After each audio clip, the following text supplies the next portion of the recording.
Well, there's all kinds of ways for you to cut your property taxes. But I get a lot of members that say, boy, we're okay on the mortgage, it's the property taxes. Well, there's a lot of things you could do. And one thing right here, this is a recent report by the National Taxpayers Union Foundation. It's a big nonprofit in the DC area, that 60% of the people are overpaying their property taxes. They found that 30 to 60% of the properties are overassessed, but less than 5% of the owners will challenge it.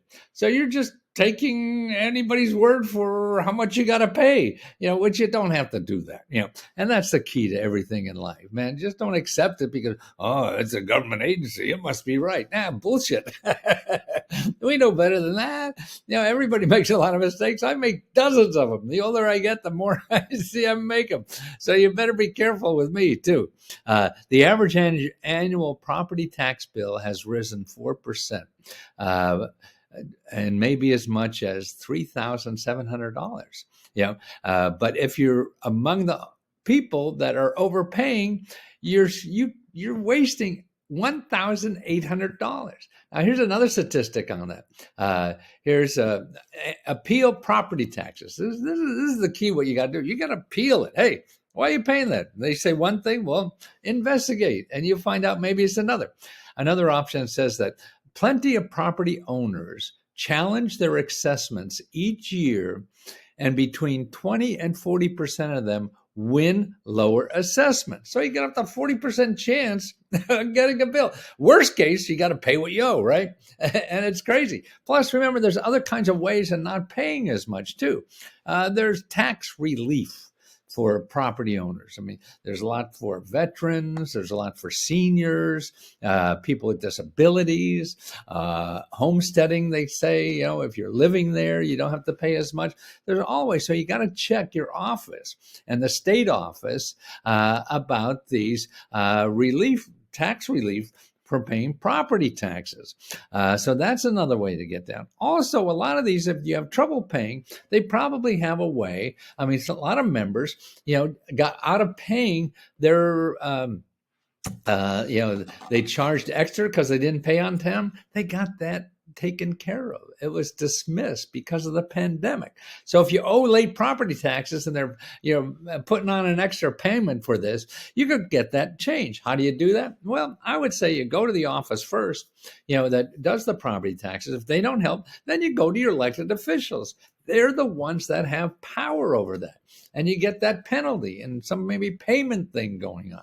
So there's a lot to do besides just sit and worry and, oh, hell, how am I going to do this? No, you do more than that. You take action and see what your alternatives are. You're guessing you don't have any alternatives.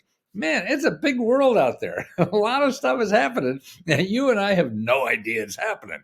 So you got to go out and check it out. And also, don't forget the new mortgage program, the Homeowner Assistance Fund. Here's a link, and this will be all in the descriptions here. By the way, on YouTube, I'm not putting people, I'm keeping all the comments closed because there are too many scam people out there that are pretending they're me or anybody else. They're going to help you with money and they're going to charge you $500, $5,000, whatever. And that's stupid. I got to get rid of that. That's why you can leave me a note there, but it won't be seen by anybody but me when I get there. Okay, but here's more important. ncsha.org. Homeowner Assistance Fund. Okay, this is all the programs. See, these mortgage programs that pay you up to $10,000, $80,000 in mortgage you may own also pay your property taxes. See, so that's another thing. So there's so many ways to wrestle that property tax bill down or eliminate it. You go to the office first that gives you the tax. You find out all the loopholes. You appeal that, and the article here will tell you how to do that. And you follow your nose and see what happens because, you don't have to be an expert. You just have to ask stupid questions. That's how you become an expert. You ask stupid questions. I become good at that. I used to be afraid to ask stupid questions. I was thinking I'm maybe stupid. No, I make more money by being stupid. So I'm okay with that. Because I find out stuff nobody else knows. You got to ask. So that's what you do. So you got elected officials. You got the office itself. You got all the tax relief benefits for seniors, veterans, and people with disabilities, and all kinds of things. So see what those options are, and do some homework. That's what it's about. It's about doing homework. Oh, I hated that in school, but this part is fun because it makes you money.